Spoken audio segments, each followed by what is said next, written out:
Good morning, ladies and gentlemen. Record will show the presence of the jury, the defendant, and all counsel. Dr. Gepner, please take the stand.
All right, Dr. Gepner, you are still under oath. Do you understand?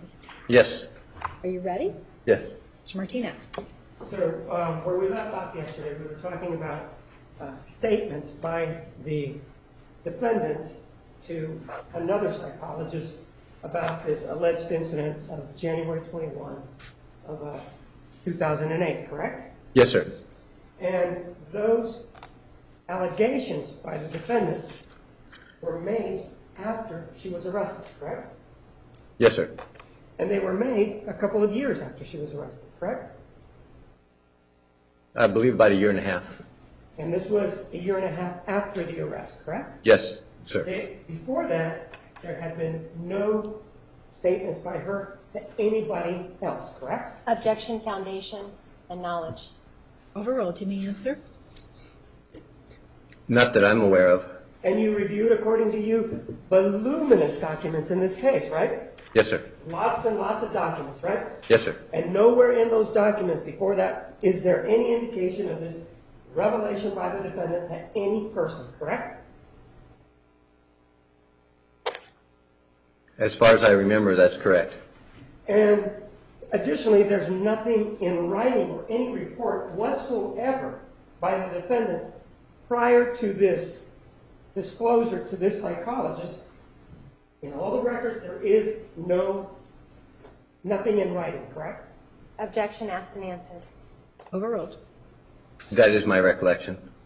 There is no, whether it's in writing or verbally or any other way, there is no indication, for example, in the journal of that particular period that talks about this supposed event that she witnessed, right? I don't recall any of the details of that in her journal. I don't know if there's anything indirect, but I don't recall any specific statement around that time. So the first time that this, you can remember, the first time is when she made this disclosure to the psychologist, right? I believe that's correct. And one of the things that we were talking about was that the disclosure to the psychologist, one of it was that she first indicated that it was on the internet, according to that psychologist, right? No, that's not Objection. correct. Oh, I'm sorry. Mischaracterizes the evidence. Overruled. You may answer. No, that's not correct. The psychologist in her handwritten notes said it was pictures. She typed internet. Her report also said pictures. I have no information that she ever said the internet. Well, isn't it true that this psychologist wrote on February 3 of 2010 that the defendant reported child pornographic pictures of little boys. She walked in on him viewing this on the internet. Isn't that what we talked about yesterday? Objection mischaracterizes the evidence as to wrote. Overruled. You may answer.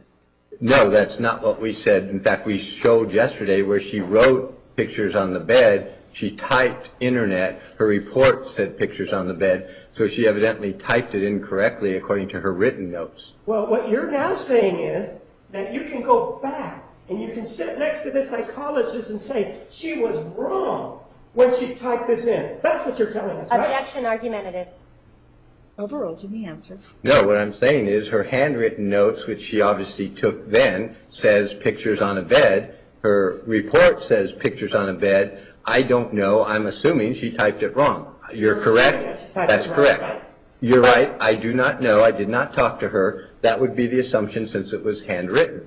But the one that was handwritten was at a preview on a different occasion, wasn't it? No, that was on February 3rd, I believe you showed me. No. Where the handwritten notes, weren't they on April 29th of 2010? Take a look at them.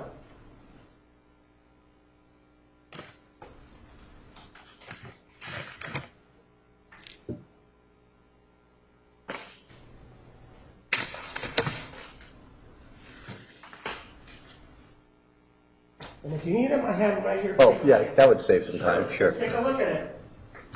Thank you.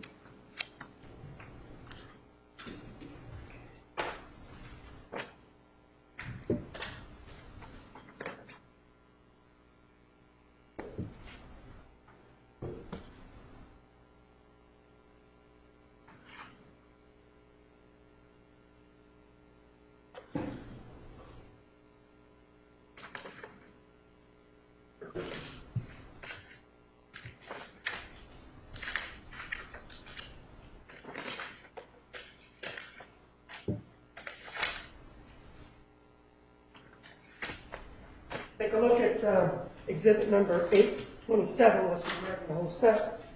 You see the date on that one? On that, yes, I do. And we looked at it yesterday. Page 7. You see that? What it says? Read it. From what you... Pictures were spread out on his bed, and he was on his knees, abbreviation for masturbation. She had left and came back because she forgot something. She ran out. And sir, if we then take a look at exhibit 826, what's the date on that one? That one is February 3rd, 2010. That's approximately 3 months before that, isn't it? Yes, sir. And you're saying that when you were testifying, you thought when you were testifying that these notes here that we're looking at 826 were actually just her putting what she had written down in typewritten form. That's what you were trying to tell us, weren't you? Objection compound question vague. Overruled. You may answer if you can. Yes, I thought those were when I looked at my handwritten note, her handwritten note. Yes or no, sir? Isn't that what you were trying to tell us? Ask again, please. You were trying to tell us that these notes in 826 were actually the same as 827, only in typewritten form. Yes, that's what I thought yesterday. And you're wrong, aren't you? What you just showed me would be incorrect. I'm trying to look if she also wrote that on February 3rd to see, because I thought I looked at February 3rd. Sir, I'm asking you to take a look at Exhibit 826. Yes, sir. In your review of the records, this psychologist met and spoke with the defendant on February 3, 2010, right? Yes, sir. That's reflected in her report, correct? Yes, sir. She also met with the defendant on April 29th of 2010, didn't she? Yes, sir. So she met with her on 2 different occasions, right? Yes, sir. And there are notes associated with both occasions, aren't there? Yes. And what you were trying to tell us earlier when you were testifying was that you thought that Exhibit 826 was nothing more than the notes from Exhibit 827 being typewritten. That's what you were telling us. Objection asked and answered. Overruled. Yes, and in fact, It was on So February then you were wrong. 3rd. The answer is yes then, right? No, I was not wrong. If you look on February 3rd, she has that in her notes also. Let's take a look what she has on that one. It is on, 826, let's take a look at it. We don't need to guess. What does it say? no, I'm not talking about, well, which, you have to back up. Which is 826? I don't know the number. 826 is the one with the little green tag that has 826 on top of it. That's the one I'm talking about. Could you remind me of what date that is? Take a look at it. First page, see the date on it. Yes. Right? On that particular date, what is written down? That, on the type notes, it says child pornographic pictures of little boys. She walked in on him viewing this on the internet. That's what it says, right? That's On the right. type notes, on the handwritten notes Sir, for my February question 3rd. Objection, Judge, may he finish? Yes, you may finish. Yes, you may finish your response. Thank you. On her handwritten notes on February 3rd, it says child pornographic pictures of little boys. She walks in on him, and that is in her notes on February 3rd. So I'm saying I can't tell you why she typed internet. I don't know what happened on that particular type note, but her report and both her notes say pictures. You're looking at the typewritten notes, and this is what she typed, correct? That is It correct. does say internet, right? That is correct. And you're trying to say that she's wrong when she put down internet, aren't you? Objection asked and answered. Overruled. I'm not saying she's wrong or right. I'm saying it doesn't match what the other notes say in her own, and it doesn't match her own report. I really can't tell you why she typed internet. That's contradictory, and as you pointed out yesterday in our summary, we noted there was that discrepancy. And then we went back and looked at her handwritten notes, and we looked at her report. So I can't tell you any more about why she typed internet. And it could be that the reason she put in internet is because that's what the defendant told her. right? Objection, speculation. Sustained. Well, you don't know why she put down internet. You're speculating when you say that this is a mistake when she wrote down internet. Objection mischaracterizes the evidence and testimony. Overruled. You may answer. Yes or no? Are you speculating that she made a mistake? Yes or no?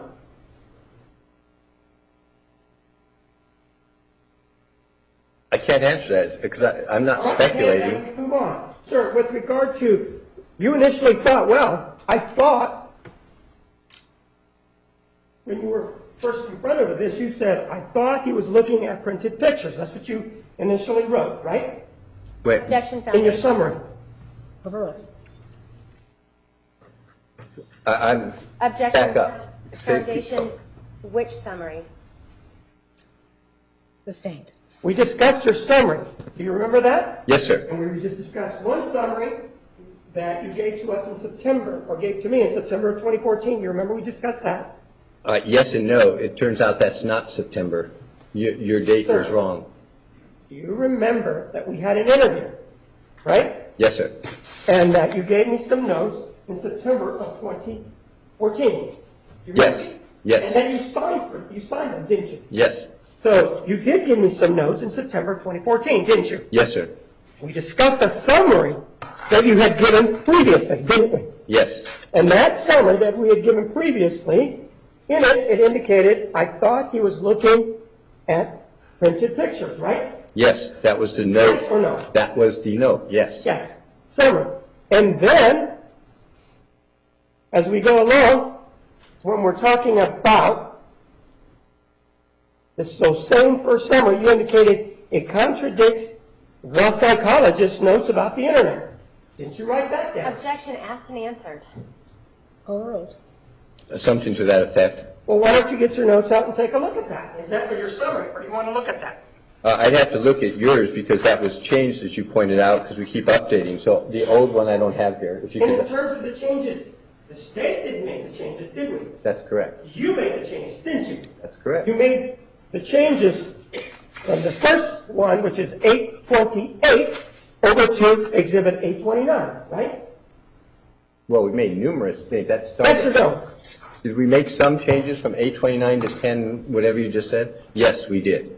And when you keep saying we, you're ultimately responsible for these changes, aren't you? Yes, sir.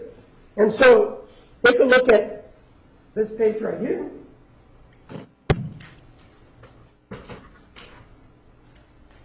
Look at the bottom of it. What's the exhibit number? Exhibit number 828. Yes. I just wanted to see what. Bottom.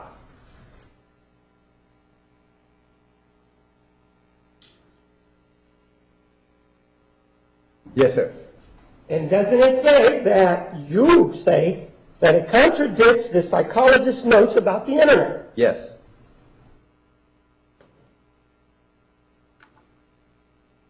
But then,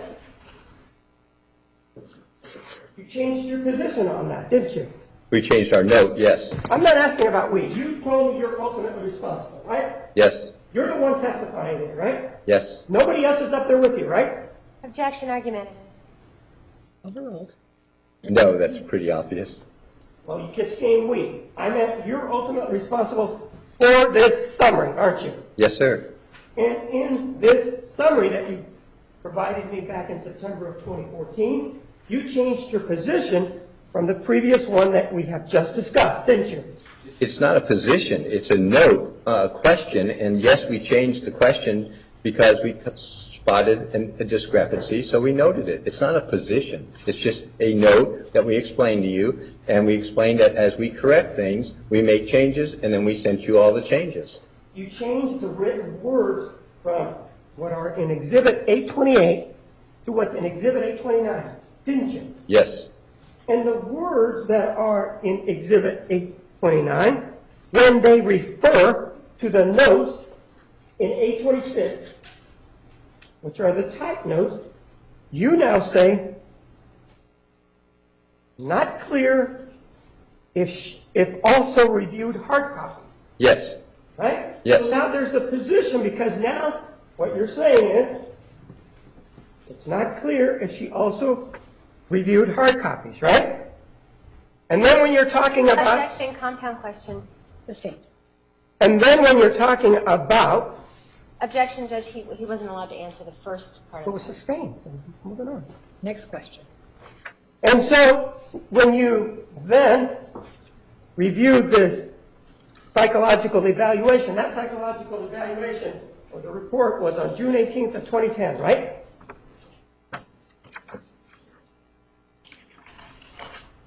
Objection, foundation, whose?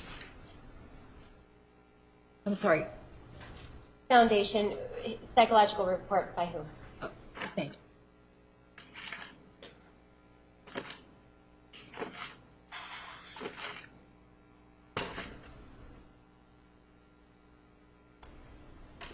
Yes, sir.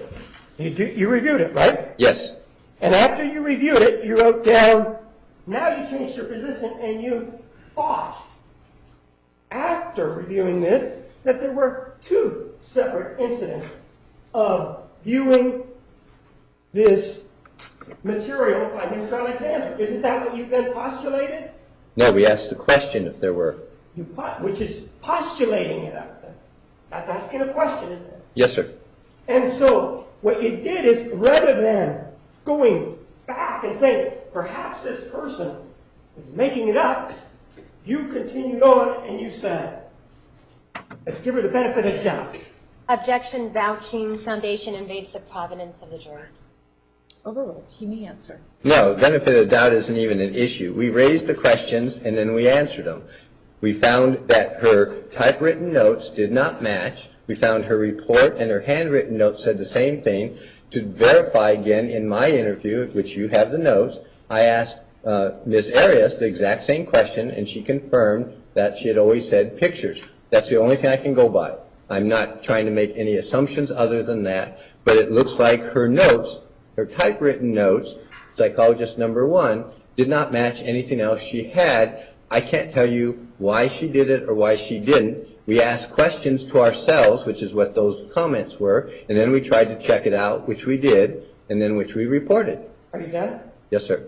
Now, my question is, isn't it true that what you did is you changed what you had originally found and thought and postulated, whatever word you want, that it was two separate incidents, right? We didn't change it. We asked the question and then we answered it. I'm not sure what you mean by change.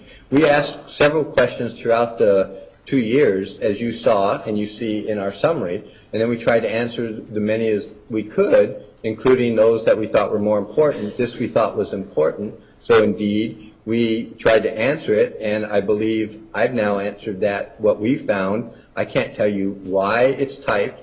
I can't tell you why there's that. I could tell you we had lots of questions because of the discrepancy, and we attempted to answer them, which I think we have. But I can't tell you why the typed notes are different. I have no evidence that it's two separate incidents. I have no evidence from anything else, including the psychologist who in her report says pictures on the bed. Can't tell you why she's put in her typewritten notes that it was internet. Get right, internet, and you are assuming that she made a mistake when she typed it in. Is that what you're saying? That is correct. But you have no basis to know it, right? I have the basis of her report, which finalized all of her findings, where it said pictures on the bed, and we have the handwritten notes. So that is where my assumption came from. I have not verified it by calling her or actually checking out. I went on the records. You weren't at the jail either when she was conducting this interview back on February 3 of 2010, were you? We weren't even involved and didn't even know about the No, case. you weren't, right? That is correct. And you weren't there when she was writing down whatever she was writing, were you? No, I was not. You weren't there while she was listening to the defendant, whatever the defendant was saying, were you? No, sir, I was not. So you don't know either way whether or not that's a mistake, that's an assumption on your part. That is Objection asked and answered. Overruled. That is correct. And the reason that you're making that assumption is because you're a hired gun here, right? Objection argumentative. Move to strike. Sustained. Well, sir, you testified in a case out in Tennessee, Judge, didn't you? you said you granted the motion to strike? Yes, I granted the motion to strike. You testified in the O'Rourke case in Tennessee, didn't you? Yes, sir. And in that case, you were called a hired gun, weren't you? Yes, I was. And in fact, in that particular case, you worked on behalf, it was a child custody case, right? That is correct. You worked on behalf of the mother, right? That is correct again. And you charged over $100,000, didn't you? No, not even close. Do you remember that we had an interview, sir? Yes, sir. And do you remember that we talked about your fees in that case? No, actually, you never asked about that case with Freeze. You asked about another case. You're mixing up two cases now. And sir, what were your fees in the O'Rourke case? Oh, O'Rourke. God, that was about 6-7 years ago. First, they weren't my fees. They were from the Institute. Second is, I think the total on that case was probably maybe $10,000, maybe $12,000 over about a year and a half. And you gave an opinion as to the relative fitness of the mother over the father, right? No, what I gave was the evaluation of the mother. We never evaluated the father. I looked at his results. I didn't talk about fitness of the father. I talked about the results of the testing.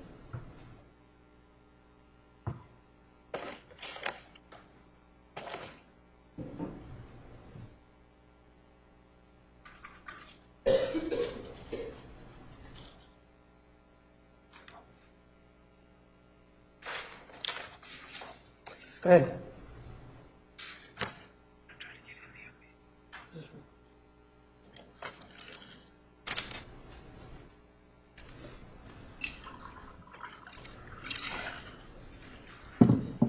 Judge, may we approach? You may.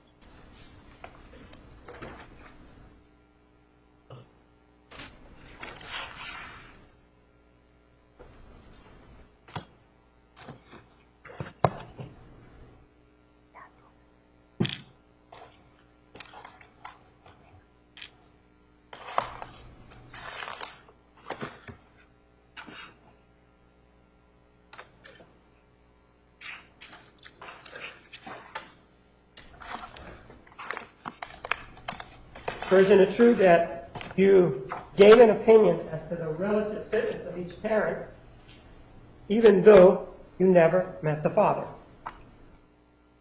I don't remember saying whether father was fit or not. I think what I relayed, if I remember correctly, is what the children said about their father, who I had evaluated. I never evaluated. I looked at the records of the psychologist and I think it was psychiatrist who had evaluated the father. I don't believe I never met the father. Take a look at exhibit number 831, and I'm going to show you the paragraph to see if that refreshes your recollection as to what you testified to. Okay. Objection, Judge. That's not his testimony. Overruled.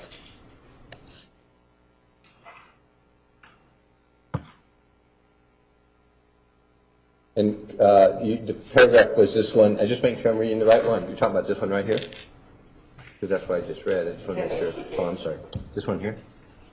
Or did I read the wrong one? Yeah, that one? Okay. Okay, so could you ask the question again now I've read it? All right, I may have it back. Yes, sir.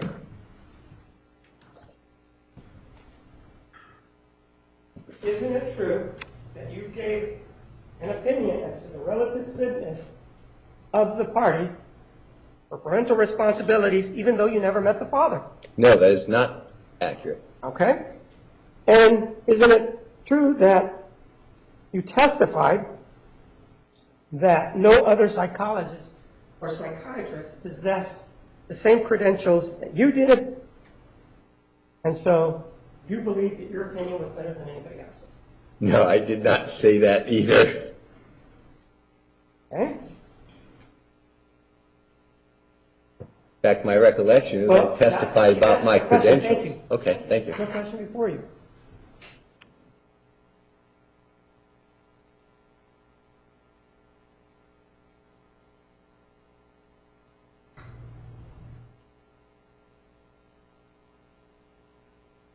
Let me show you Exhibit 831, and I'm going to show you the paragraph that I want you to take a look at. Yes, sir. Okay, thank you.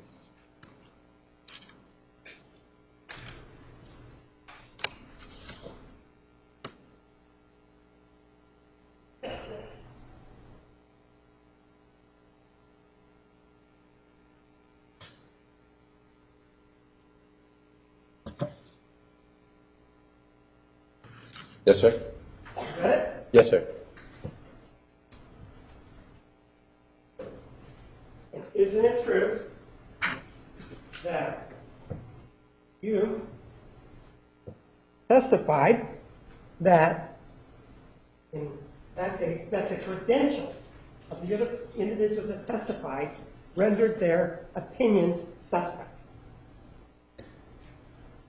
I testified that Yes, some. sir. I can't answer that. Yes All or right, no. let's move on then. Okay. Didn't you also recommend that the other mental health, to the mother anyway, the person that you were in contact with, isn't it true that you also recommended that they be referred to the licensing agency there? That part is accurate. And the reason you did that is because you believed that you didn't think they were qualified, right? Partly, plus that they conducted themselves in unethical ways and interpreted the tests and gave the tests incorrectly. So I did recommend both in court and to the mother that she file ethics complaints because the committee needed to evaluate their conduct. And it was because you believed they used the wrong tests, right? Partly. And because they administered them in a way that you believe was improper, right?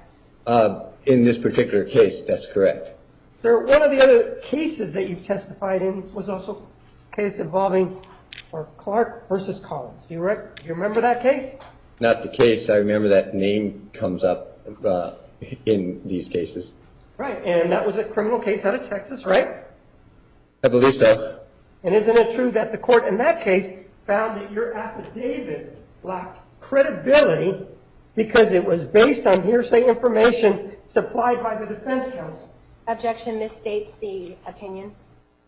Overruled. You may answer. I'd have to look back at that, or if you have it, I could look at it and read it. I don't actually recall what they said. I think my recollection is they So did you indicated. testify in that case? I did No, I did not testify. You provided an affidavit then. That's correct, right? Yes, that is correct. And you provided an affidavit that contained statements that were provided by the defense counsel, right? That is correct. You did not speak with anybody, you didn't obtain any independent verification. In that particular case, I did not, and so indicated.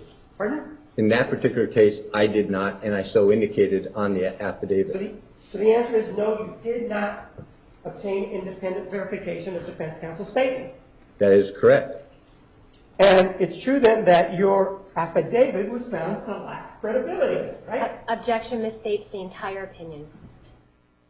Overruled. You may answer. I have to look at it again to see what the ruling was.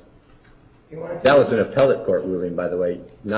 I had no idea what that ruling was beforehand. Take a look at 831 at the bottom of it and see if that refreshes your recollection. Okay, thank you. Okay, we switched cases now, correct? We were talking about the Texas case, the Collins case. Okay, yeah, but so I'm trying to find where. Oh, right. Okay, so you switched cases because this is about the other case. Let's do it this way. I'll just point it. Yeah, good, thank you. Okay, thank you.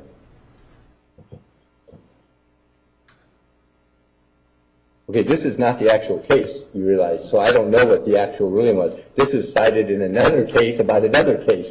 So you need to give me the actual ruling to see what they actually said, because this is somebody else saying this. So you're taking issue I don't with know. what's written in that opinion, right? I can't tell you about this one, because this is, like you just said, this is from somebody else saying what somebody else said. To know what the appellate court in Texas ruled long after I was gone, I would need to see their ruling. So what you're saying Objection is, relevance as to this particular document. Judge, may we approach? You may approach.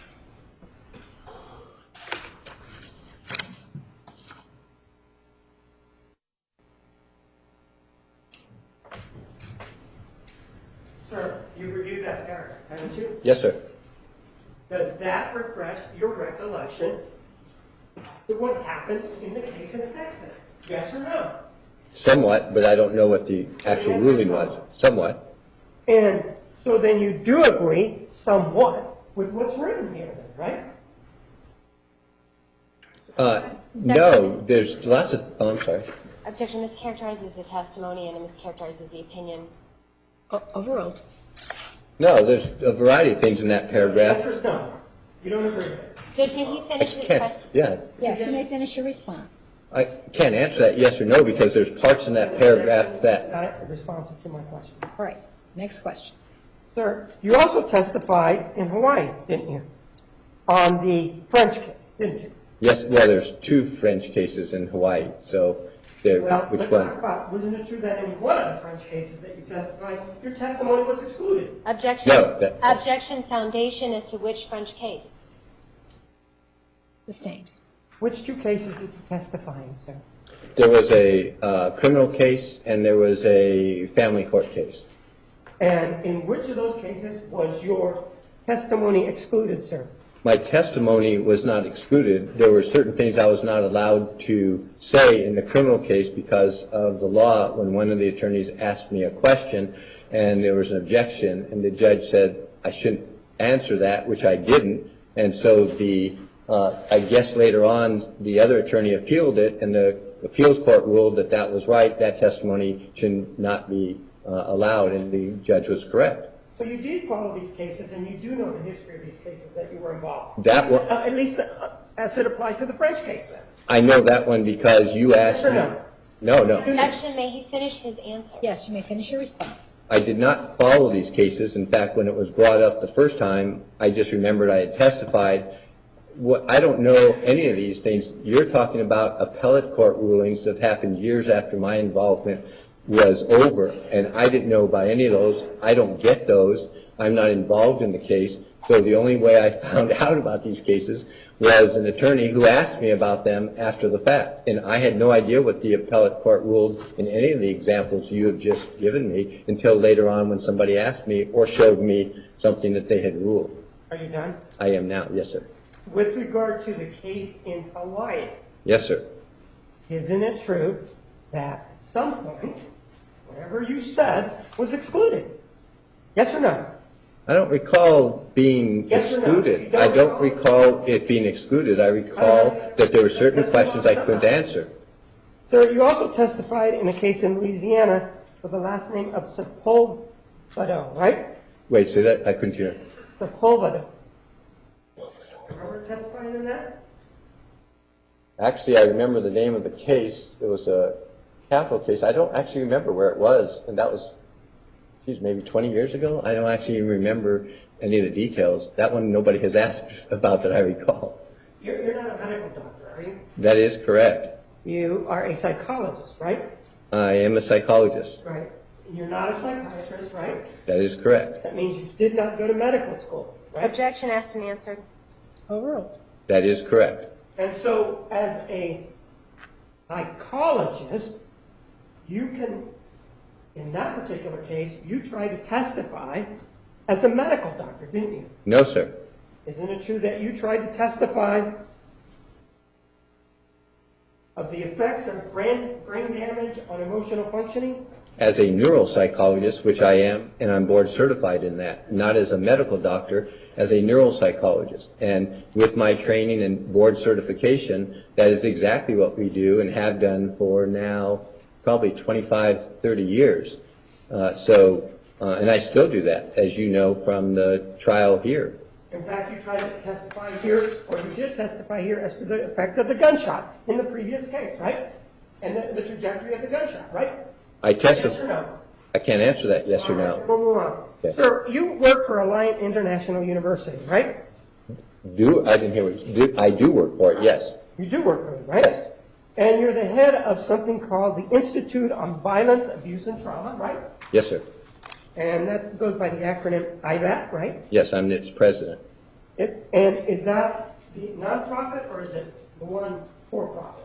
No, that's a nonprofit. I don't work for a for-profit. And you also work for the Family Violence and Sexual Assault Institute, right? No, the Family Violence and Sexual Assault is a community-based nonprofit. I'm president of the board. That's not a paid position. None of the board get paid. So you are the president of IVAT, and you're the president of FBSAI, right? That is correct. And one of them is in the community, and the other one is allied or associated with Alliant International University, right? Well, one's a community-based nonprofit. The other's an educational-based nonprofit. That is Right? correct. IVAT is an educational-based organization, and the other one, the Family Violence and Sexual Assault Institute, is community-based, right? Yes, sir. And you're the president of both, right? That's correct. And you and others put together something known as the International Conference and Summit on Violence, Abuse, and Trauma, right? We are one of the major hosts of that, yes, each year. When you say we are one of the major hosts, That means what are you talking IVAT. about? Are you talking about IVAT, or are you talking about FBSAI? Actually, both are, Both of them are, and you're president of both, right? yes, And you and others make decisions as to who the speakers are going to be, right? yes, a planning committee mostly does that. And on your planning committee are a number of people, including Micho Fonseca, correct? Yes, she is one of them. And she's the person that testified in this case, right? Yes, that's my understanding. And she's the person that tries to go out and, or the function is to look at potential speakers to put this together, right? No, we don't go out. There's about 50 people from around the country on the planning committee for each summit. They have knowledge of people because of presentations. Nobody specifically goes out to look for speakers. They know them from either conferences or publications or workshops they've attended. I'm not aware of anybody in the planning committee who does what you just said. If they do, I don't know it. And as a result of these people contacting them, because you took offense to the word looking, contacting them, that's how the speakers are arrived at, right? No, as I explained, How the speakers get to speak at this international conference and summit on violence, abuse, and trauma. there are actually 3 different ways that somebody is selected to speak at that conference. Approximately half of the speakers, and by the way, there's probably about 200 plus speakers at this. This is a pretty large international conference that's now in its 20th year. So one is their recommendations by any of the planning committee's members. So it could be somebody they heard of, somebody they read about, or somebody told them about. So there's suggestions. Others come from other people who basically contact us and volunteer and say they would like to be a part of it, or they would like to come back because they spoke in the past. So that's the second group. The third group is submissions. There's a international call for submissions that goes out the year prior to the conference, asking people to submit, and about half the speakers come from that, meaning there is a committee that reviews these and rates them on a scale on their submission. Like, is this particular topic worthwhile? Is this particular person seem to have the credentials? Is this something that meets our priorities? And then they rate them. Then there are review committees for each track. There are 12 tracks, like child maltreatment is one, domestic violence is one, trauma in the military is one, trauma in general is another one, at-risk youth is another one. So there's 12 of these. Offenders is one, and victimization is one. So they rate each of these, and then that review committee, puts together the first draft of the program. There are also ones that we invite. So of the ones, the 200 plus speakers, there's probably about 30 or so that we actually invite to do a major presentation based on the recommendations of the planning committee. So any of those routes are how those speakers end up. Some cancel, some don't, and there's a variety of requirements that they have to go through before they can actually present. And you have the ultimate say-so as to who presents, right? I would say that's probably accurate on paper, where I guess as well, actually there's two of us. There's conference co-chairs. We probably have equal authority to, if we had to or wanted to veto somebody. I don't think we've ever invited somebody that the planning committee didn't want, and I can only remember, well, actually I can't remember anybody that was vetoed. So I would say yes, theoretically I have the authorization, or the co-chair does, but I don't think we've ever used it. And last year was the 19th International Conference and Summit on Violence, Abuse, and Trauma, correct? And it started in September of 2014, right? Yes, that is accurate. One of your presenters was Michio Fonseca. She presented on September 8th, 2014, didn't she?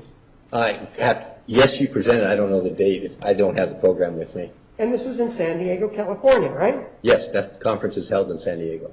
And the previous year was the 18th International Conference and Summit on Violence, Abuse, and Trauma, right? Yes. And that was in September of 2013, right? Yes. One of the people that presented at that was Jennifer Wilmot, wasn't it? Yes. Objection, Judge, relevance. May we approach? You may approach. And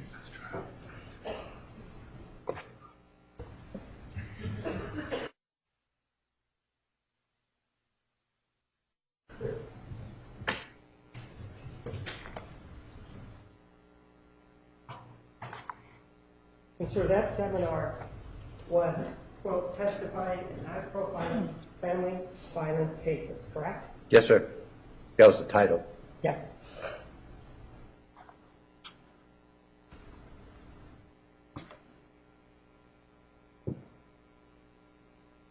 Sir, you put together a chart. It was Exhibit 791. Do you know where that is, by any chance? Do you have it? 791? I have, oh no, I don't have that. Do I have it up here? Give me a second and I'll see if I have it again. The timer, right? He has it. It appears that you have it. Yes, sir. Okay.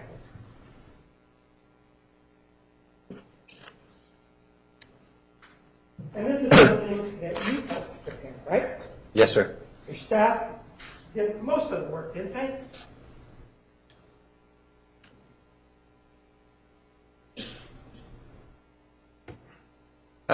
It's hard to say what most is. It was pretty well a joint effort, so it's hard to say most. There are a lot of people involved. This, you called it interactions between Travis and Jodi. You see that? That's what you started, right? Yes. And sir, how come, for example, I'm sorry, what? how come, for example, in August of 2007, which is, see that? August 2007, 791, you see that? Yes. come nowhere is there indicated that in August of 2007, the defendant went over to Mr. Alexander's house and was peeping in the window? How come that didn't make it into that? Objection, Judge misstates the timeline. Overruled. You may answer. Well, it's two things. One is I don't have a recollection of that supposed incident. Second is even using that definition, if it occurred, isn't necessarily an interaction. There's a lot of things that aren't in here. I'm not even sure I remember either when that supposed incident occurred or the peeping in. I mean, I don't have verification of that in records other than what somebody else, I think, said at some other time. Well, the defendant said it in her prior testimony. Didn't you review the prior testimony? Objection, misstates the evidence. Approach, please.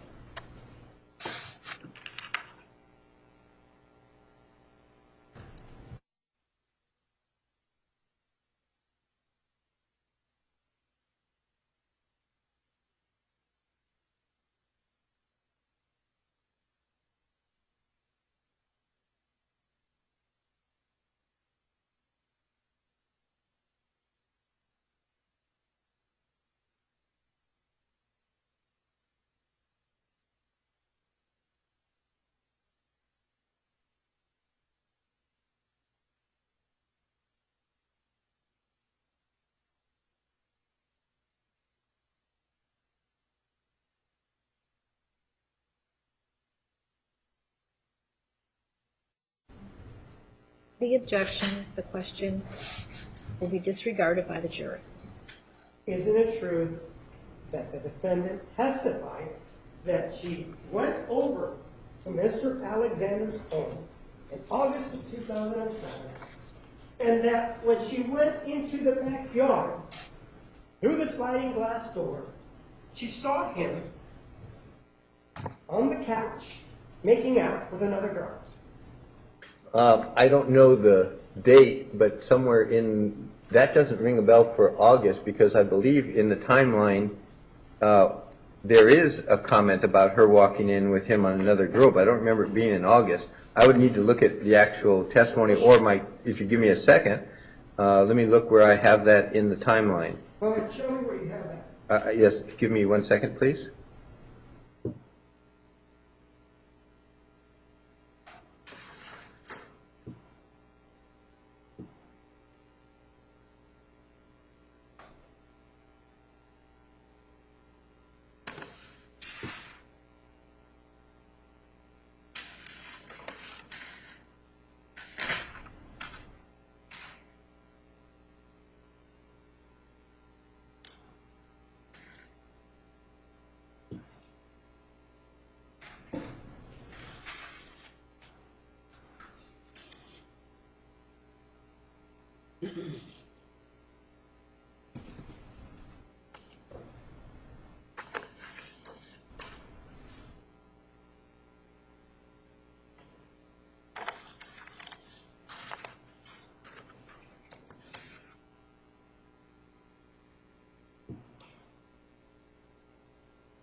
I'm not finding it, but I know. So the answer is it's not there, right? No, I said, as I just said, I'm not finding it. Then take some time and look for it again, please. Okay, it should be here because that was one of the things that we noted.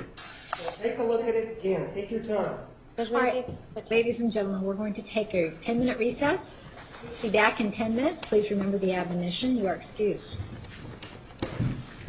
All rise for the jury.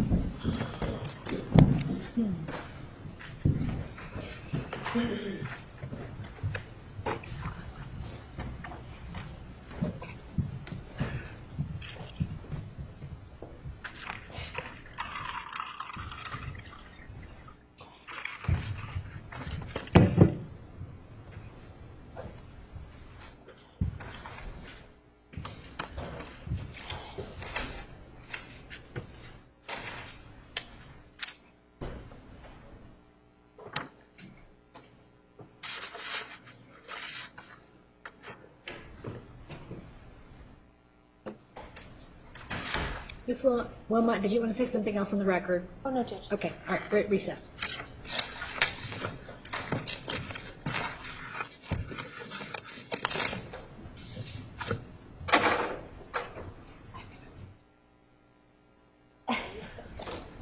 Sir, with regard to Exhibit 791, Yes, sir. show me where this says that she came over and saw him kissing another woman. Show me that. That's not the wording. If you look back, you're right there. Whoops, you just covered it. That's not the wording we used. It's right here. It says, and this is August, you can't see it. Jodi caught Travis making out with another woman on his couch. And so you do remember that one, right? Do I remember being told? Yes, I said I thought it was in there, and No. I couldn't find it. I'm asking you about the incident itself. I want to talk to you about the defendant catching Travis making out with another woman in the couch.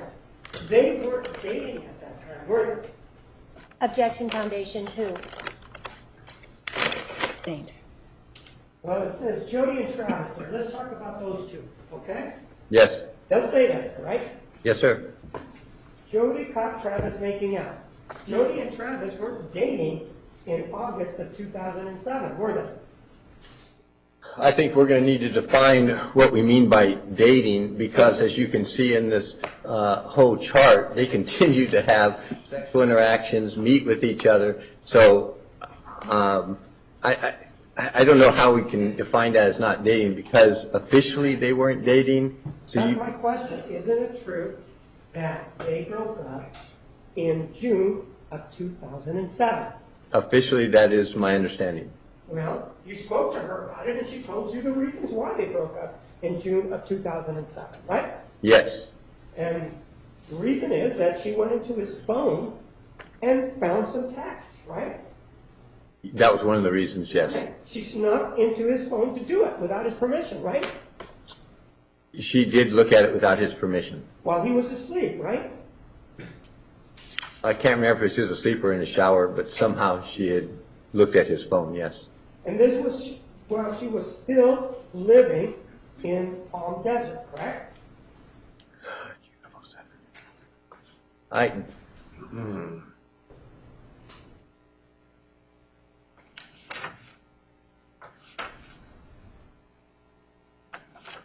have to go back and look at when she moved. I just don't recall right off the top of my head right now when she moved to Mesa, or when she moved where. Let's do it without reference to dates. Isn't it true that while they were dating, the entirety of the time they were dating, from February 2nd of 2007 until the end of June of 2007, she was living in California, wasn't she? I believe that's accurate. And after they broke up, she moved somewhere else, right?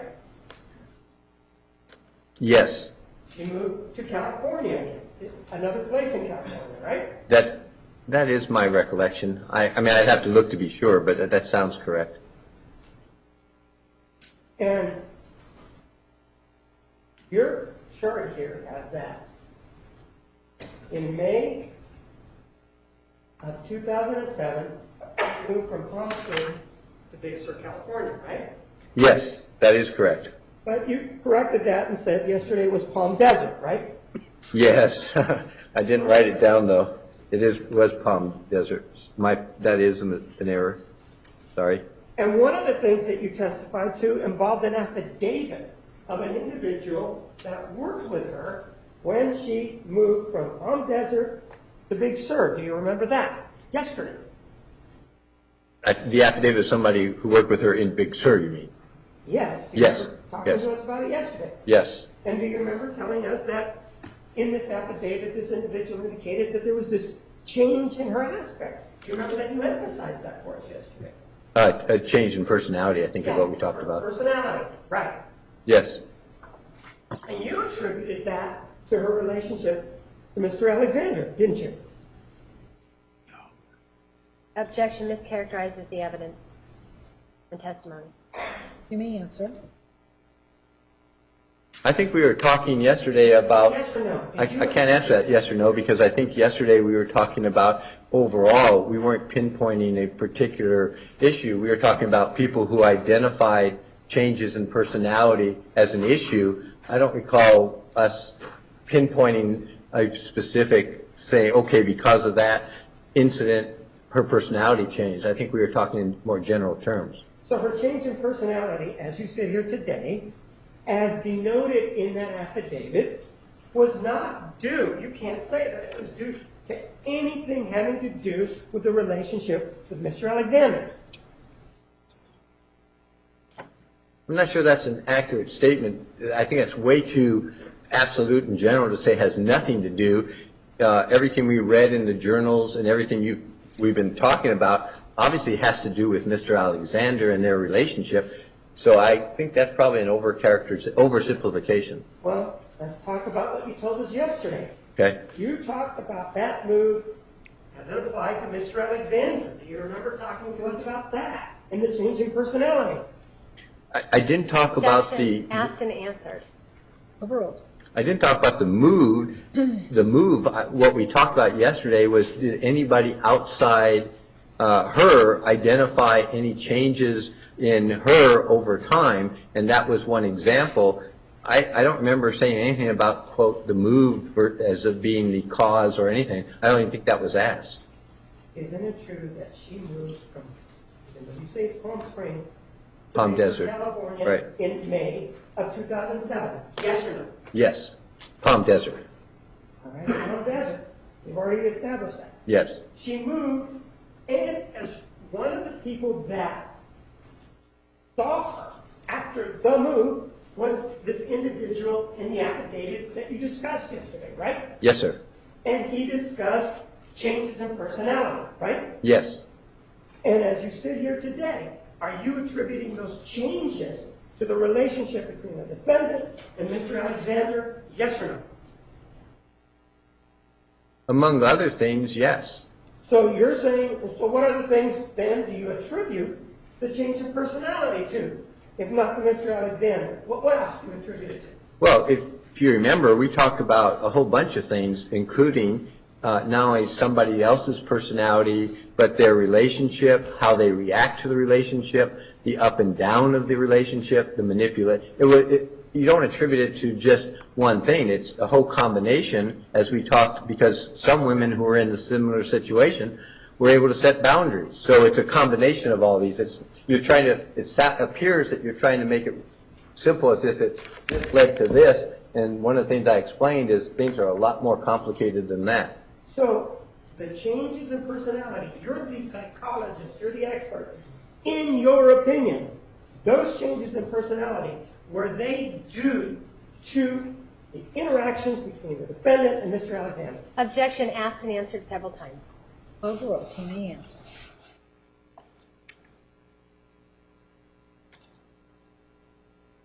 I would say that the changes were definitely involved, did definitely involve the relationship between the two of them, and I would use like it was more likely than not that that was a key factor.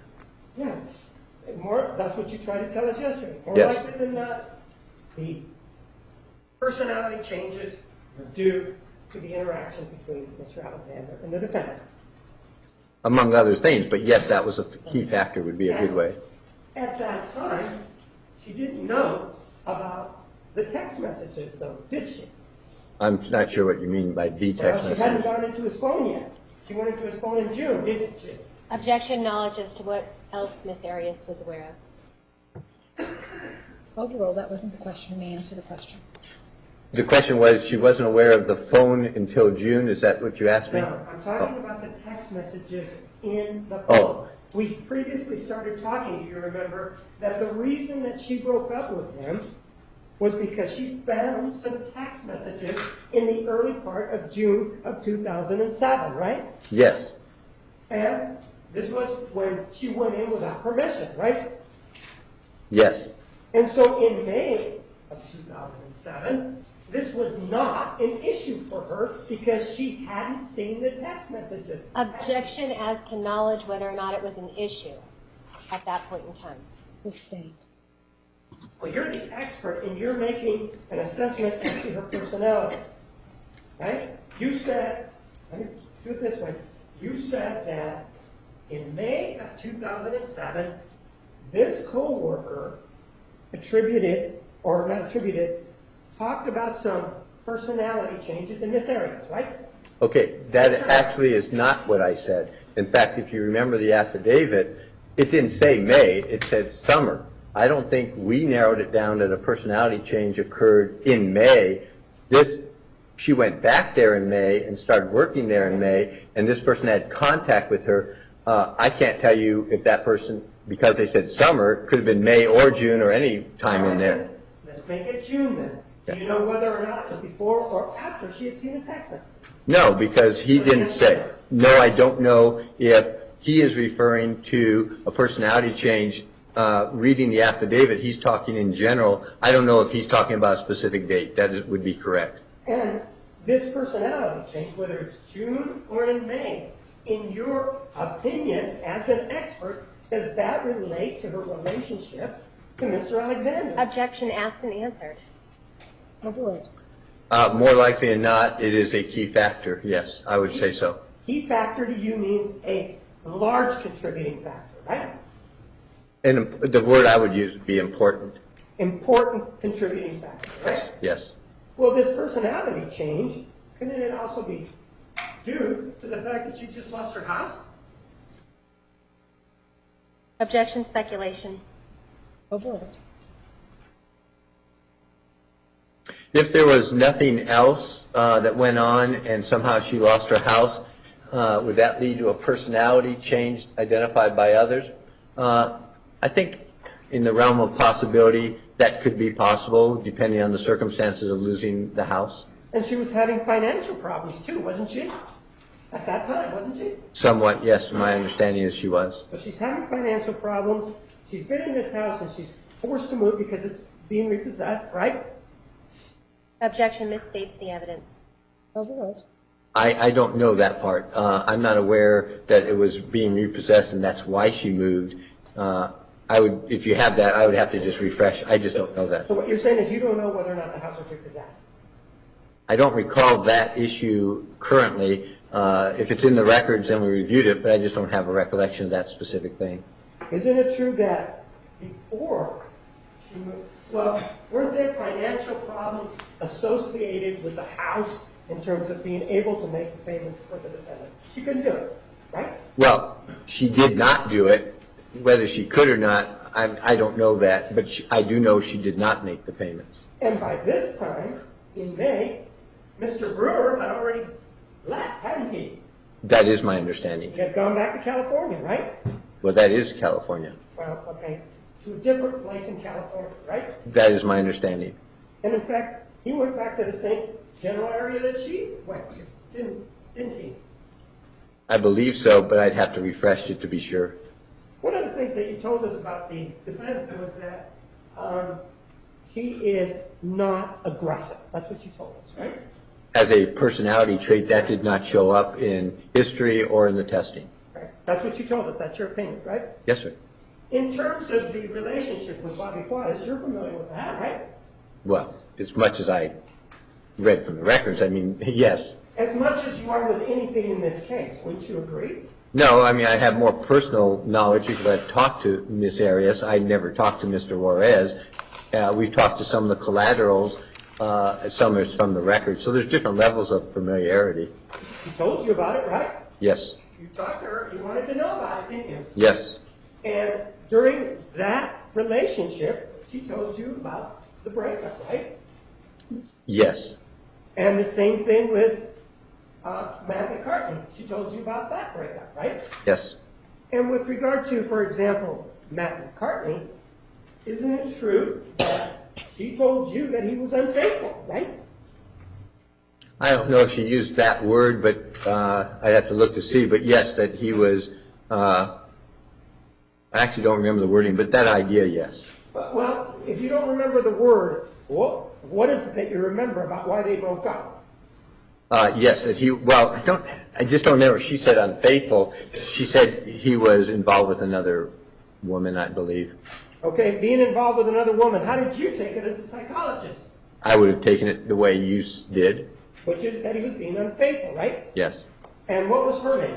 The woman that Mr. McCartney was involved with.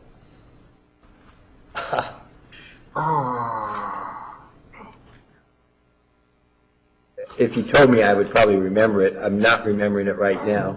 It was another woman. But Yes. isn't it true that with regard to that particular woman, the other woman that he was supposedly involved with, isn't it true that when she found out, immediately upon finding out, she drove 90 miles to speak with that woman, didn't she? Okay, there's two parts of that. She, I assume you mean Miss Arias. Yes. Okay, and immediately, I don't know if it was immediately, the part that I do know is, yes, she drove to see the other woman. I can't tell you if it was immediate or not. Well, she found out, and within an hour she drove. Would that be immediately to you? That would be, I just don't recall if that's the situation. I'm not going to argue with you, I just don't recall. And then she went and confronted this individual, didn't she? That is my understanding. That's pretty aggressive, wouldn't you agree? To go talk to the other woman, drive and go talk to the other woman. That's pretty aggressive, wouldn't you agree? No, aggressive, no. All right, then we'll move on. How about with Mr. Alexander? Yes. Isn't it true that she came over to his house, and when she came over to his house, she went into his backyard in August of 2007, resulting in her seeing him with this other girl, right? I believe that's accurate. And she stayed long enough to see that this other woman's brassiere was unhooked, right? That part I don't recall. And she stayed long enough to watch what they were doing, right? Well, to see that, as you saw here, they were making out. How long that was, I can't tell you. You did review the testimony, right? Yes, but I couldn't tell you now exactly how long she stayed. But they were broken up at that time, weren't they? Well, again, your definition of broken up, they obviously go all the way through 2008. So broken up meaning, yes, they said they had ended. Obviously, they didn't end, as we saw in detail over the last several days when I was here. So, yes, they were still together.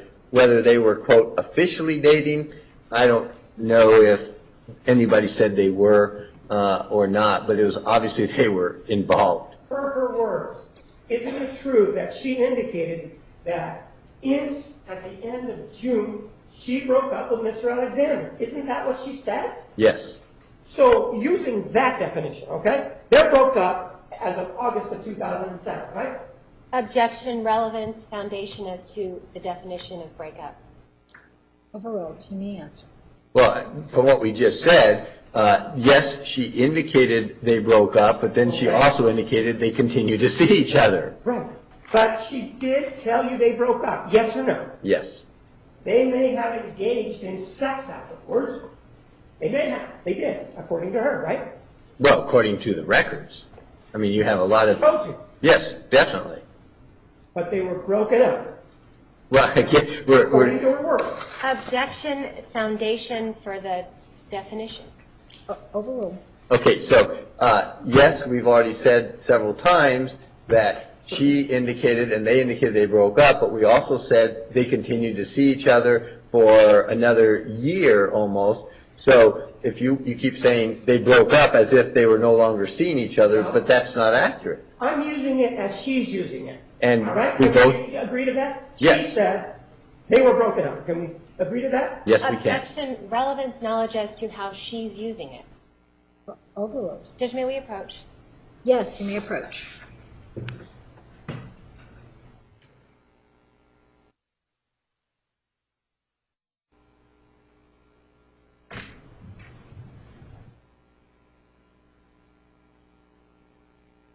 So, sir, if they were broken up in August of 2007, he's entitled, isn't he, to sit on his couch and kiss whoever he wants, isn't he? Yes, I would probably agree with that. And if they're broken up at that time, irrespective of whether or not they're having sex, he can go out and date whoever he wants, can't he? I would assume so. And he can text whoever he wants, can't he? I would assume so. And he can flirt with people if he wants to, can't he? I would again assume so. And if she didn't like it, they were still broken up, though, at that time, right? Well, now we're back to a whole different ballgame again about the definition of broken up, given what you saw in the timeline, and because you had on the one you just showed that they were talking back in July about getting back together, moving there. So I think our argument is broken up and what that means, and we could probably debate that for quite some time, separate from whether he has the right to do whatever he wants, which I'm not disagreeing with. And if they broke up at the end of June, Yes, sir. looking at Exhibit 791, Yes. that would put it right about where my finger is, June of 2007, right? Right there, actually. And then in July, the very next month, she moves to Mesa, Arizona, right? Yes. He does not move to California. And I'm talking about him being Travis, right? I'm not aware that he had moved to California, correct. And she moved to a place that was very near his, didn't she? I believe so. I don't know the actual distance, but that's my understanding. And it was during, Excuse me. and it was during this period of time that you indicated that they continued their relationship and that there was some, according to you, some violence between the two of them, right? Could you just remind me what time period we're talking about again? I got lost there. The time period that's set out in Exhibit 791, you talked about some physical violence as associated with Exhibit 791, didn't you? Oh, yeah, several different times, but I didn't know if you're Objection. talking about a particular one. Objection foundation as to which one? Overruled. Next question. And one of the events that you included here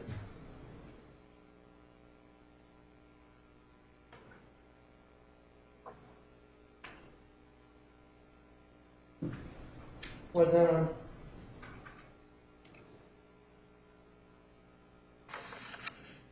January 22nd of 2008, right?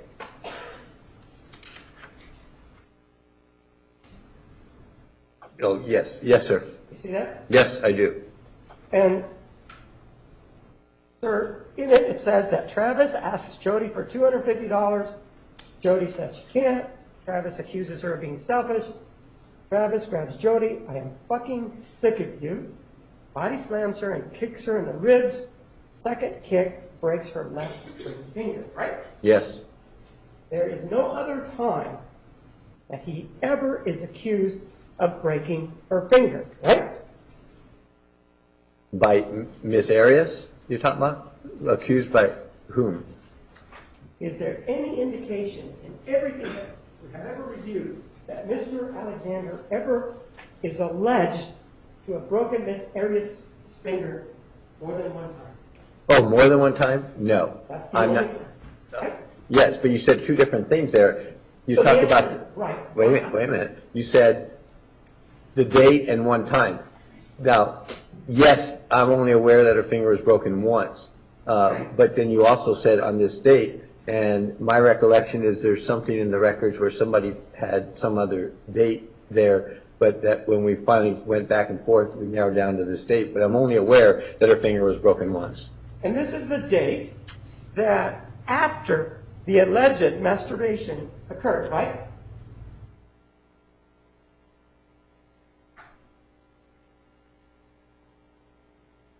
I believe that's correct.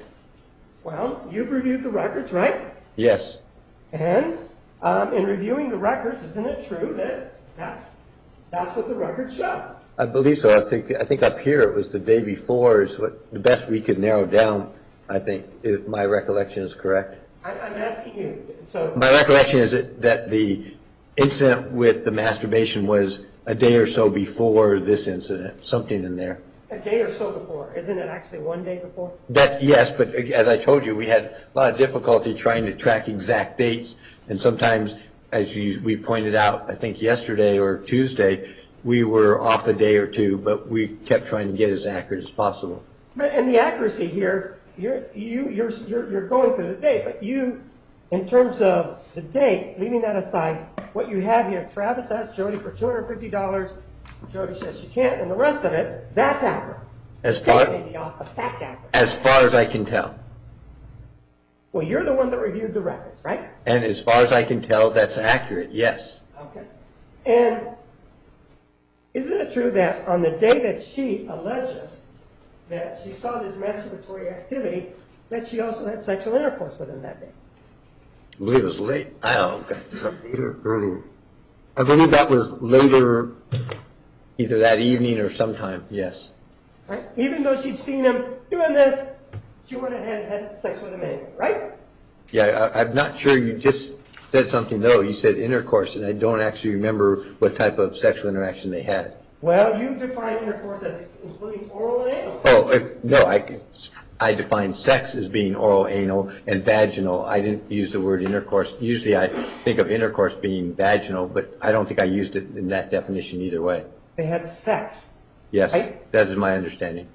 Isn't it true that there was another psychologist that was here before you, and that she talked to the defendant about that incident? Alleged incident. The body slam? Foundation, whom? That's the problem. Do we need to approach? Yes, you do.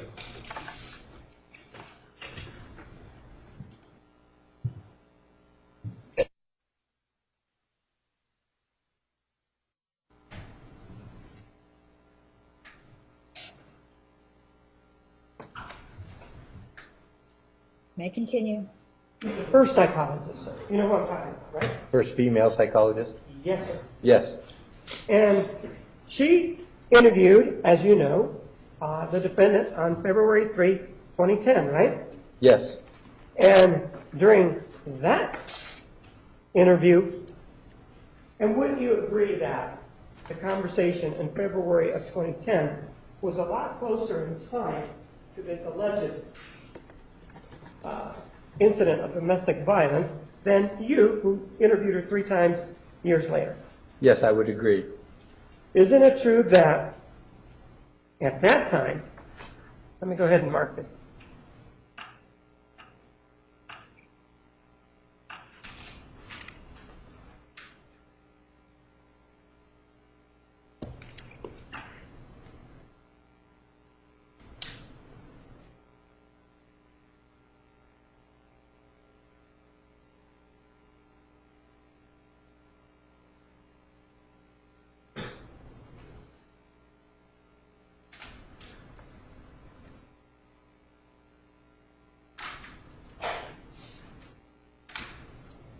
Isn't it true, take a look at, if you remember or not, let me know. Isn't it true that the defendant told the first psychologist that on February 5th, she got fired from Mimi's Cafe and he lost it, referring to Mr. Alexander, called her a fucking loser, threw her down on the floor, kicked her twice in the ribs, put hand up, broke her finger. Objection, foundation as to defendant told the first psychologist. Approach.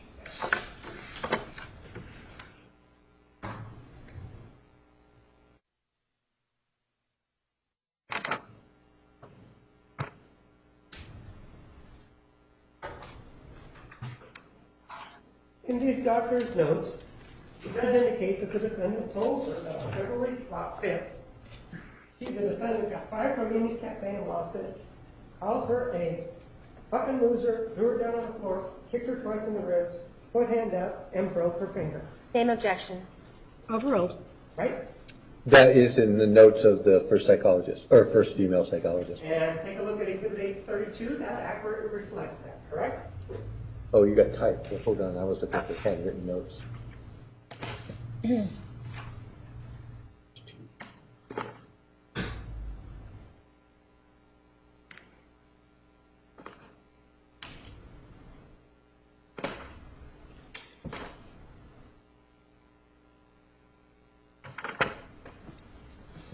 The February 3 of 2010. Yeah, I had the handwritten. I'm trying to find just the interview because you gave me the type, so I was just trying to check it with my type notes. Just to make sure that's the same. Because I was looking at something else. Okay, page 2.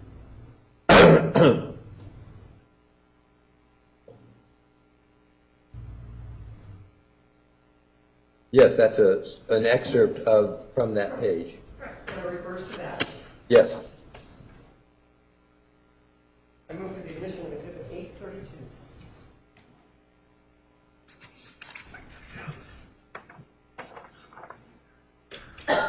There's an objection, Judge, may we approach? You may approach.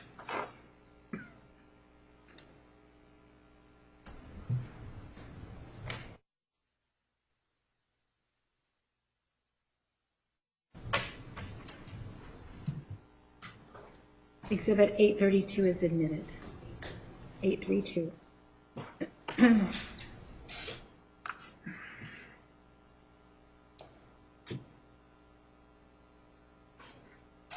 You have it as January 22nd, 2008.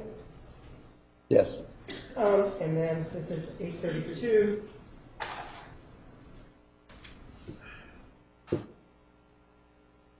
Does say February 5th, got fired from Mimi's Cafe, and lost it. Called her fucking missus, threw her down on the floor, kicked her twice in the ribs, put her hand up, and broke her finger. And as you told us before, there is only one time that it's been alleged that a finger was broken. It's valid damage, correct? Yes. And in this one that you have on the 22nd, you're indicating to us also that he is asking for money the day after the supposed masturbatory incident occurs, correct? Yes, sir. Now, this other psychologist did go talk to the defendant a second time on April 29, 2010, didn't she? Yes. And these notes are handwritten, right? I believe that's correct, yes. And this same issue is discussed, right? Objection, Foundation, what issue? Overruled. You may answer. Look at page 5. Oh, thank you.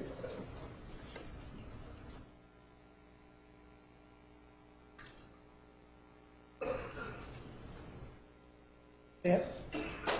Let me show you this. No, I have it. I'm just reading it again. All right, I'm good.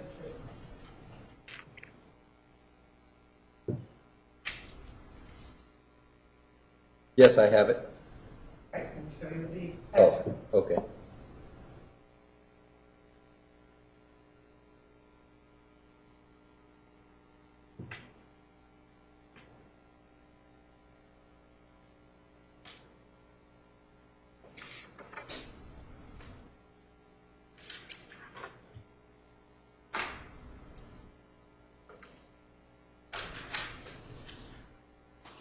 Please take a look at Exhibit 833 and see if that accurately reflects this incident about the finger being broken. In terms of the notes from this other excerpt. Yes, it does.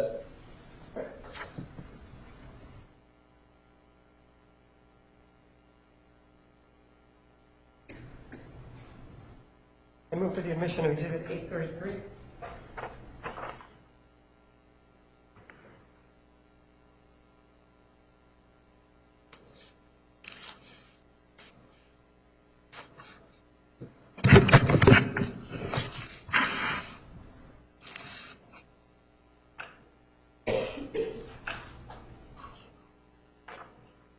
Same objection, Judge. It's a partial statement. Overruled. Exhibit 833 is admitted.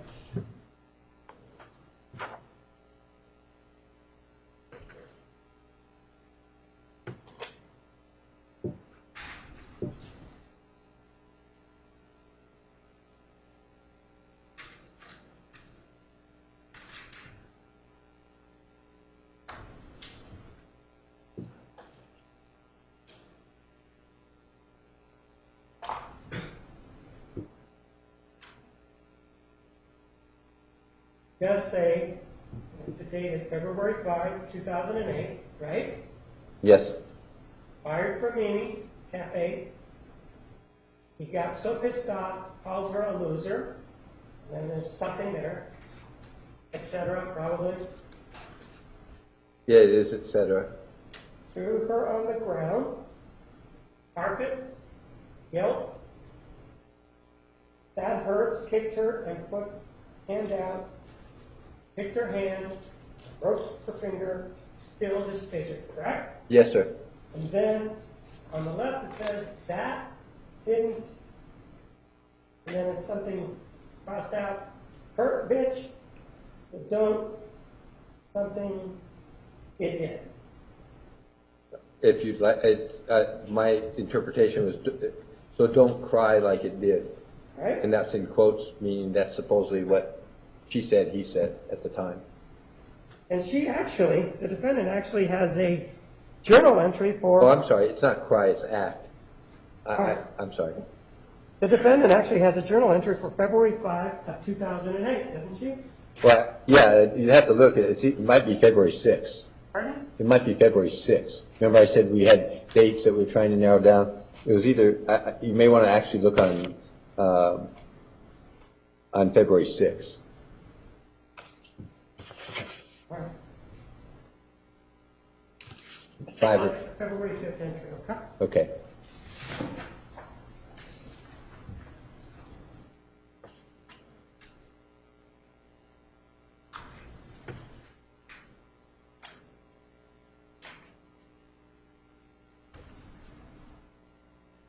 This is exhibit number 233.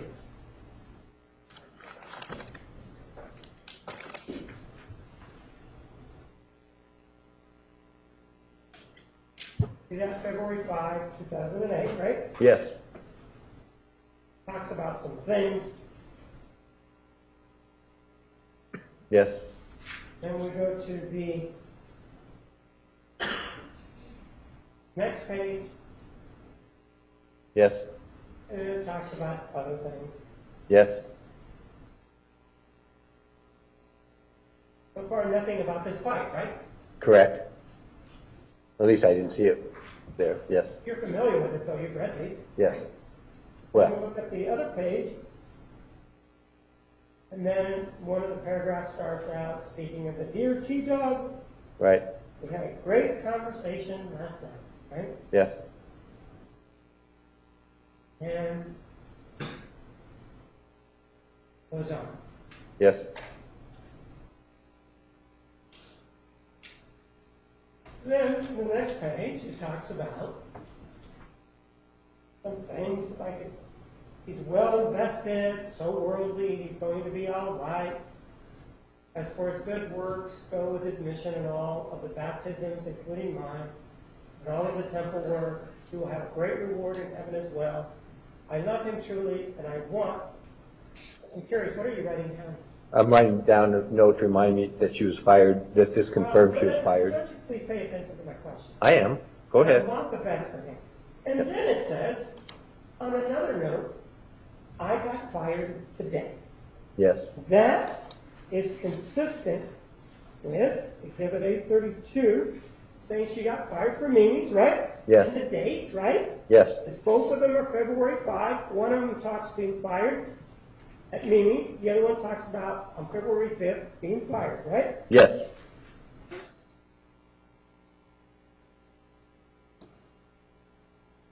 She says she was very surprised. She loved that job, right? Yes. And talks about, I got 2 complaints in 3 days. I said I wasn't smiling enough and that I didn't seem happy. That's probably the case. I had another rough day. I got Coke spilled down in front of me. And then talks about a gentleman that she spoke with. And he's told her, it sounds like you're in the middle of a really great life. And she says, yes, I am. And then there's a Tempe briefing that she talks about. Should have gone maybe, no, it's too late. I should have gone though, oh well. And talks about more from the wizard. And then we look on Wednesday, the 6th, there's nothing about this beating, right? Nothing about the beating? Correct, there's nothing in her journals, period, about any beatings. We I'm already, asking about February 5 and the one that you referenced as January 2nd, 22nd of 2008. That's one and the same incident, isn't it? the one, and the same incident, meaning the broken finger that we have down here and the first psychologist had as February 5th is the same. Now you're asking if that's the same as these two things? I'm asking you whether the one that you referred to on January 2nd, the breaking of the finger, Yes. is the same one that the other psychologist refers to as February 5, 2008. Yes. Objection foundation, as including all the details. Approach, please.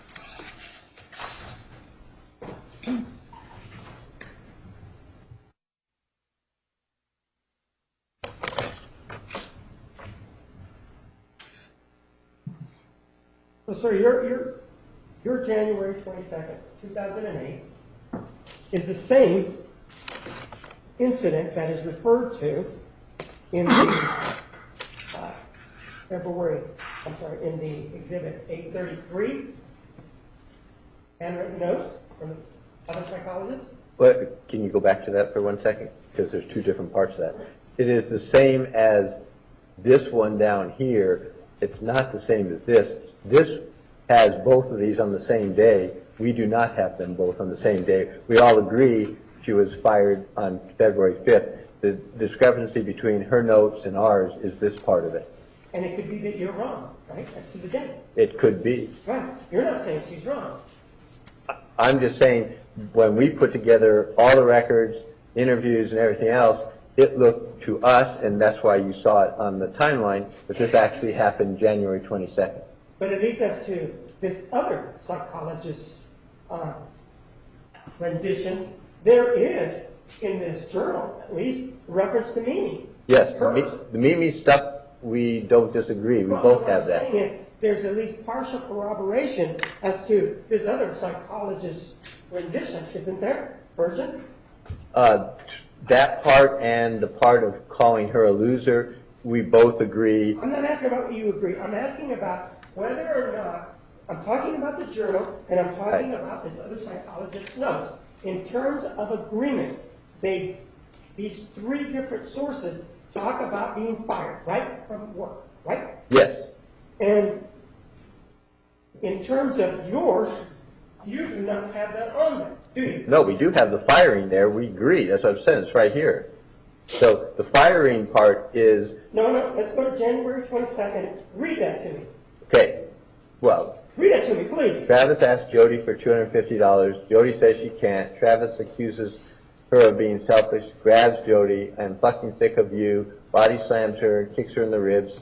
Second kick, breaks her left ring finger. There's nothing there about being fired, is there? That's correct.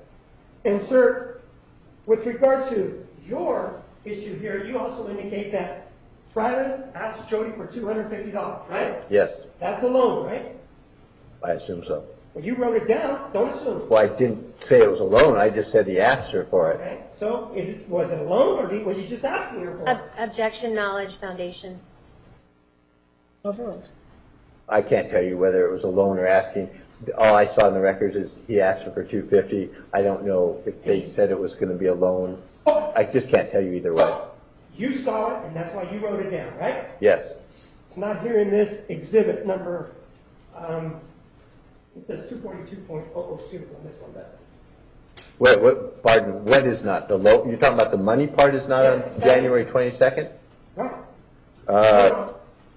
Say again? In terms of the breaking of the finger and on February 5th, there's no indication on February 5th that he ever asked her for a loan, right? We just read that. That's correct. On February 5th, there is no indication of that. You have two separate things here. That's why there's a So semicolon. there's no indication then, right? That's correct. No indication that he asked for money on February 5th. That's correct. Sir, with regard to the breaking of the finger, Yes, sir. now we have 2 dates that it could possibly have happened, right? Theoretically, yes. And you've told me already that it only happened on 1 occasion, right? Yes. That information about the broken finger is not in any medical report, right? Correct. It's not in any police report, That's correct as far as I know. and no one other than the defendant has ever, that you've spoken to, has said this happened on that day. No, it would only, the information on the event and that would only have come from defendant. So the only person that is the source is Jodi Arias, right? Yes? And as to the first psychologist, she's also the source, right? Yes. And when she spoke to you, she's also the source. Objection right? Foundation, who? Who spoke? Overruled. I assume Ms. Arias spoke to me? Is that what you asked me? We're only talking about this information. Yes, this And came. you indicated yes. to me that the only person that is the source of that information is the defendant, right? On the body slamming and et cetera, that is correct. And so with regard to this finger issue that we're talking about, she's now given 2 different dates, right?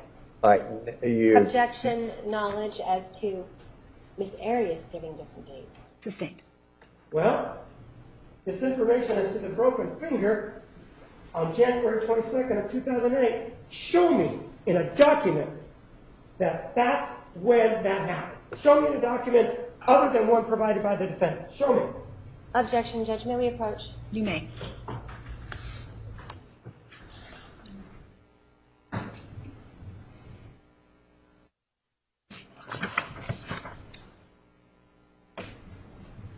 The jury will disregard the last question. Mr. Martinez?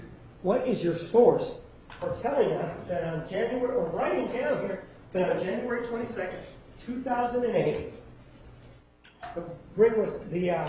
that ring finger was broken by Mr. Alexander? What is the source?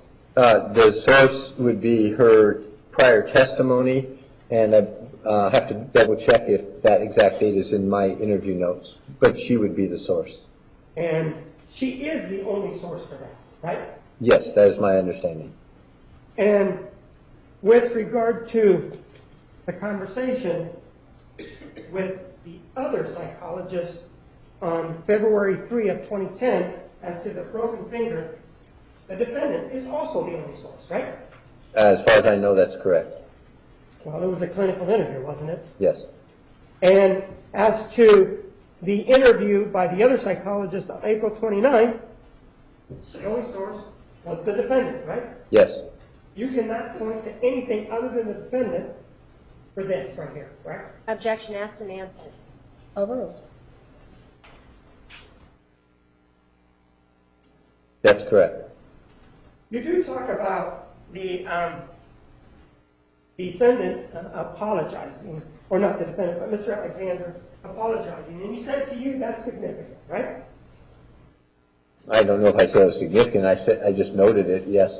I don't know if I used the word significant or not. Was it important to you then, or not important? Well, in trying to put together timelines and trying to figure out what's going on, all of this is important. It was trying to put it all together. So him apologizing, then we're trying to figure out, okay, what is he apologizing about? So yes.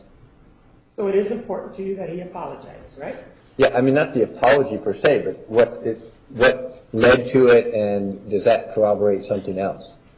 And you're familiar with a trip to have a supai that was taken by them, right? Well, it's in the records, yes, I'm familiar with it.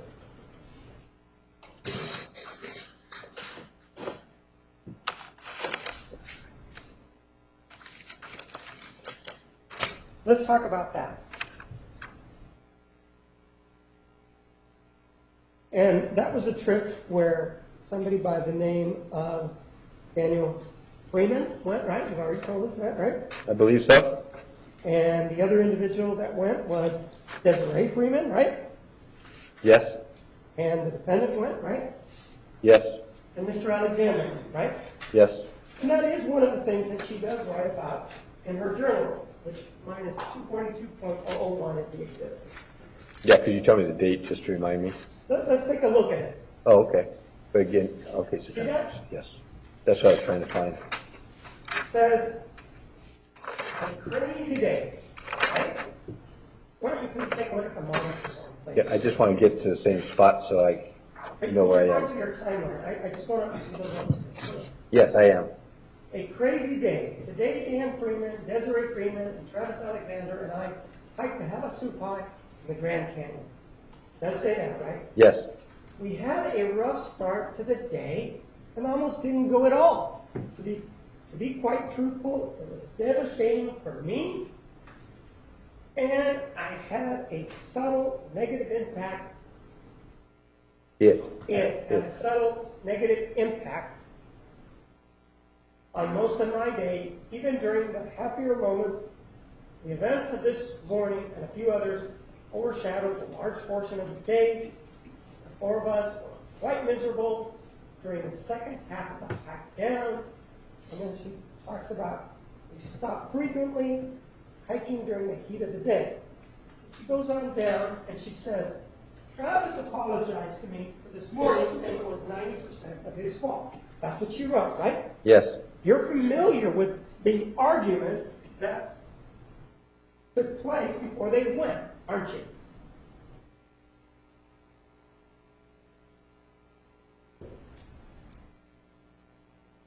Not real familiar right now in recollections, What somewhat. do you remember about the argument?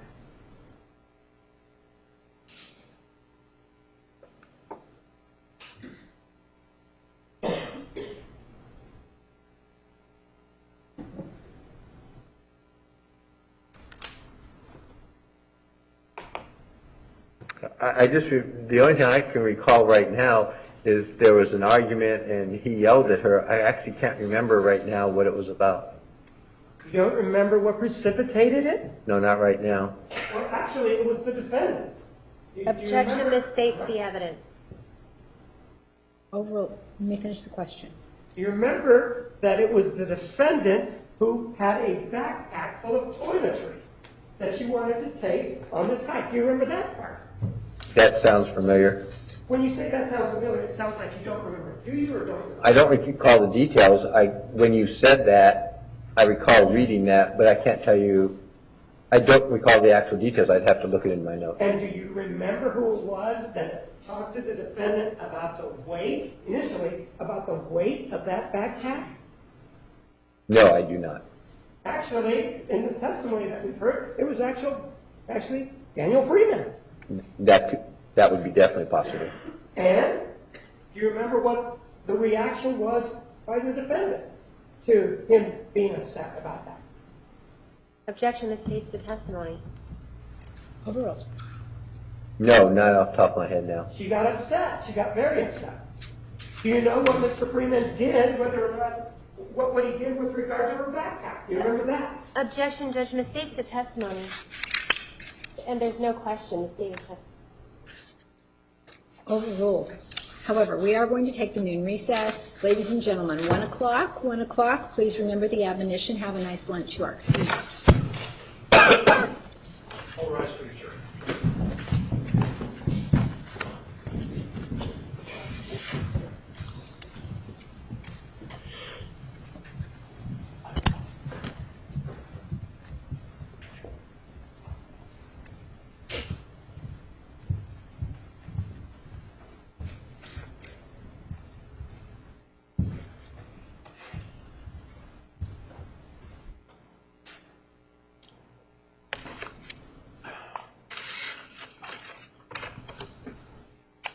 We are at recess. You can step down. We're at recess. I didn't hear how long. 1 o'clock. Okay, thank you.